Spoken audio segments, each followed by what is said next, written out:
भगवान की भक्ति का प्रभाव से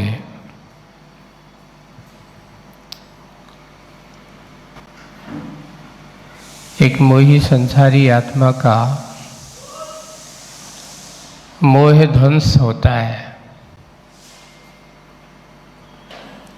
भगवान की भक्ति पूजन आदि करने से संसार के रागी आत्माएं भी वितरागिता को प्राप्त होने का प्रयास, पाने का प्रयास करते हैं। और जिस समय वह भगवान की भक्ति करता है उस समय उसके अंदर जो वितरागता के प्रति लगाव होता है, वितरागता को पाने का जो पुरुषार्थ होता है, वही पुरुषार्थ उसके लिए सुख और शांति का कारण बन जाता है। लेकिन संसार की जो मोह में मस्त रहने वाले, जैसे कल अपन ने पढ़ा था कि मोह में जो मस्त रहा, इस प्रकार के संसार के मोह जाल में मनोरंजन में मस्त रहा। और मनोरंजन जब तक मोह का प्रभाव नहीं होगा, मोह के बारे में विचुरता से उसके पास संबंध नहीं होगा, तब तक मनोरंजन के प्रति आसक्ति रूप परिणाम नहीं हो सकता है।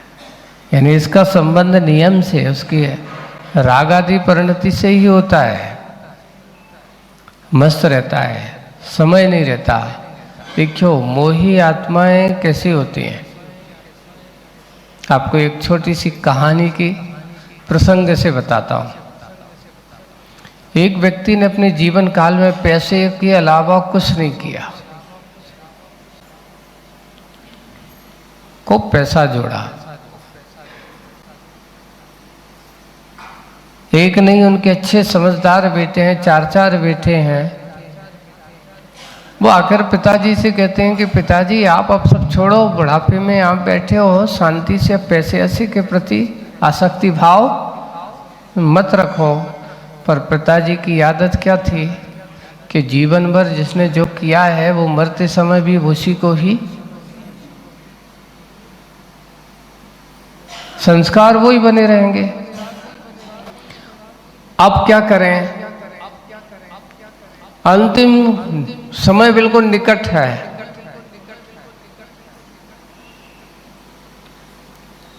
जाकर के उनके बेटे अच्छे एक साधु के पास पहुँचे। महाराज, पिताजी का समय बिल्कुल अंतिम समय चल रहा है, अब आप बताओ हम लोग क्या करें? तो उन्होंने कहा नवोरी हंताड़म सुनाओ। वो जैन नहीं था, है ना। उससे कहा गया कि भगवान के नाम का स्मरण कराओ, हैं? राम की नाम ले वे, भगवान का अपना नाम ले वे। अब देखो बिल्कुल श्वास से बोला जा नहीं रहा है, बोलने की हिम्मत बची नहीं है। थोड़ी बहुत जो उतनी आवाज़ तो आती है। अब मरते मरते मरते बिल्कुल समय ऐसा चल रहा है। बेटा उनके पास पहुंचा है।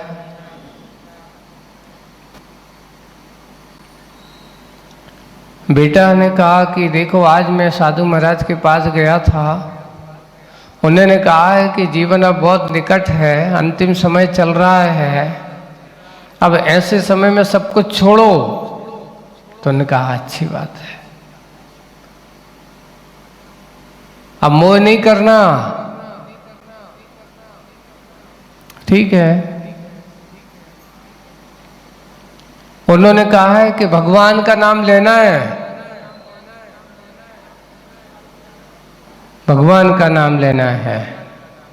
उसने कहा अच्छा भगवान का नाम लेना है। भगवान का नाम लिया तो अचानक उनको ये कि याद आ गई। क्या याद आ गई? भगवान याद आ गए। उनको याद आ गई। क्या याद आ गया? बेटा से कहते बेटा इधर आओ। बोले कि क्यों? जोर से नहीं बोला जा रहा है, हिम्मत नहीं है बोलने की।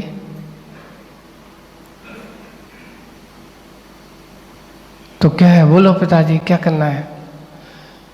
वो एक बात बताऊं? बोले कि क्या बात बताए? वो फलाने भगवान दास को नाम लिया है, जानते हो? हाँ। बोले कि जानते हैं। उसकी रकम जो उसको दी है उसको ब्याज बढ़ रहा है, उसकी वो गाँव नहीं करना है। किसकी? भगवान की। कहीं से कौन याद आ गए? भगवान याद आए कि भगवान दास याद आ गए?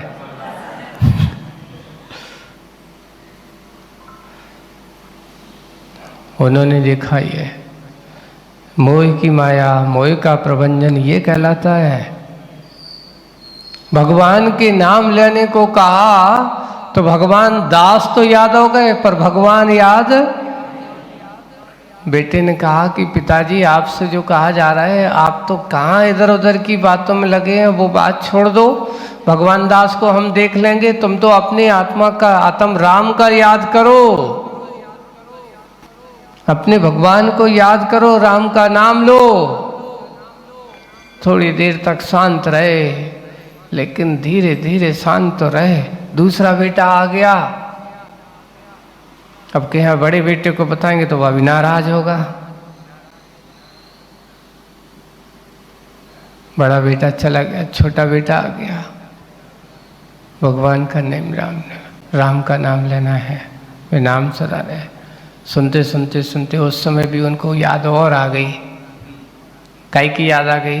राम की याद नहीं आई, रामदास की याद आ गई। भगवान दास से आ गए, रामदास से याद आ गए। बोले कि देखो उससे भी बहुत बड़ा बकाया है, बहुत बड़ा पैसा है बेटा, एक एक पाई लेकर के रहना, छोड़ना मत। क्यों? मैं तो जा रहा हूं, अब मुझे तो कोई लेना देना नहीं है, लेकिन जो कुछ उगाओगे तो सब तुम्हारा होगा, तुम फायदे में रहोगे। बेटा कह रहा है चिंता तुम अपनी करो, हमारी चिंता क्यों कर रहे हो? मेरे पास बहुत है, मुझे अपनी नहीं। पिताजी तुम तो अपनी सोचो, मेरी मत सोचो। अरे मैं तो अपनी चिंता नहीं कर रहा हूँ, वो तो कह रहा हूँ आपको बता दें कहीं पैसा तुम्हारा डूब ना जाए। आदमी मर रहा है, आदमी डूब रहा है, उसकी चिंता नहीं है। आत्मा दुखी है, उसकी चिंता नहीं है। चिंता किसकी है? जो लेकर के जाने वाला नहीं है। आज यही हो रहा है, यही होता है। कई लोगों को, जो कोई किसी को जाते हैं, जो लोभी आत्मा होते हैं ना, वो जिस समय किसी को पैसा देते हैं तो सबसे पहले यही सोचता है कि इसमें ब्याज कितना मिलेगा, कमाई कितनी होगी। इस लोभ से वो क्या देता है? पैसा दे देता है। चलो अच्छा है, दे देंगे, इससे इनकम अच्छी होगी, इतना कम से कम महीने का इतने रुपया ब्याज में आएगा, यही सोचता है। ये नहीं सोचता कि भैया जो तुमने मूल दिया है वो मिले है कि नहीं। ब्याज की पहले सोचा करता है। और मान लो वो मूल ही लेके भाग गया तो ब्याज, जब मूल ही नहीं देगा तो ब्याज कहाँ से आएगा? पहले मूल को सुरक्षा कर लो, फिर ब्याज की सोचना। मोही आत्माएं हमेशा मूल को तो भूल जाते हैं, पर जो ब्याज है उसके चक्कर में फंस फंस करके पूरा जीवन किस में निकल जाता है? इतना इनकम, इतना इनकम, इतना इनकम। और कभी कभार जब ऐसे ही लोग रहते ना कि उस ब्याज के चक्कर में, लाभ के चक्कर में वो सामने वाले के मोह के जाल में फंस जाते हैं। वे भी एक ठग दूसरे ठग को ठगने को तैयार रहती है। एक किसी ने कहा है, मायाचारी व्यक्ति का कोई मित्र नहीं होता, मायाचारी व्यक्ति का कोई, लेकिन उसका कोई दुश्मन भी। क्यों? अगर दुश्मनी करेंगे तो आदमी लोग विश्वास करेंगे कैसे? वो हमेशा माया जाल में फंसाए रखता है। दूसरों को फांदने का तरीका यही है। इसलिए मायाचारी व्यक्ति हमेशा दूसरों को प्रेम जाल में ऐसा फंसाता है कि उस जाल में एक बार फंस गया तो फिर उसमें से निकल करके बाहर और फंस करके सब कुछ उसको दे दिया। बाद में पता चला कि हाथ का भी चला गया, लेकर के चला जाता। इसलिए हाँ, वही काल प्रतिकूल रहा, भ्रम विभ्रम में आदमी कैसा होता रहा, भ्रम जाल में ही जीते रहे। हम भी यही सोचते। कभी आपने स्टोपदेश की उस गाथा का चिंतन किया है? मोहेन समृतम ज्ञानम स्वभावम लभते नहीं। आचार्य पूज्यपाद महाराज ने लिखा है कि संसारी आत्मा की दशा क्या है। उन्होंने लिखा है मोहेन समृतम ज्ञानम स्वभावम लभते नहीं मत्ता अपमान। ऐसे उन्मत्त होकर के अपमान जी रहा है, बिल्कुल उन्मत्त है, मोह की मदरा चढ़ी हुई है इसको। जहाँ देखो सब अपने अपना दिखता है, दूसरों को देखता है, अपने आप को नहीं देखता। दूसरों को देखना बहुत आसान होता है, लेकिन अपने आप को देखना बहुत कठिन काम होता है। ये बताओ, मन को अपने आप में बैठाना आसान है कि दूसरों को देखने में आसान है? एक पूज्य आचार्य भगवान का एक बहुत अच्छा प्रसंग है। उन्होंने पूछा, ये बताओ निश्चय कठिन है कि व्यवहार कठिन है? बताओ कठिन क्या है, निश्चय के व्यवहार? व्यवहार कठिन है पर निश्चय सरल है। तो आदमी किस में रहना ज़्यादा पसंद करता है, निश्चय में कि व्यवहार में? आप सोचते हो कि मुसीबत तो स्वयं बुला के रखी है, अशांति को तुम रहना चाहते हो, अशांति के वातावरण में जीना चाहते हो, और कामना क्या करते हो? शांति की। हे महाराज, हम तो निर्विकल्प रहना चाहते, शांति से रहना चाहते। तो उनसे कहो शांति से रहना तो सब कुछ छोड़ो छाड़ो, आ जाओ बैठ जाओ भगवान की तरह। वो कैसे संभव है? अब इतने जल्दी तो संभव, यानी चाहिए तो शांति है पर रहना कहाँ है? अशांति में। व्यवहार में जितना विकल्प है उतना विकल्प निश्चय में नहीं है। व्यवहार में जो अशांति है, जो निश्चय में परम शांति का अनुभव है, और कहीं तो निश्चय में निर्विकल्पता होती है। व्यवहार में तो विकल्पों की तारतम्यता लगी रहती है। अब अपन को निश्चय अच्छा है कि व्यवहार अच्छा है? शांति तो कहते हैं जो अपने आप में होकर के बैठ जाओ, ये निश्चय की परिणति ही मेरी सबसे बड़ी शांति है। पाना क्या है? क्या चाहते हो? दुनिया की सामग्री को पाना आसान है कि सब कुछ छोड़ छाड़ करके अपने आत्मा में रम जाना आसान है?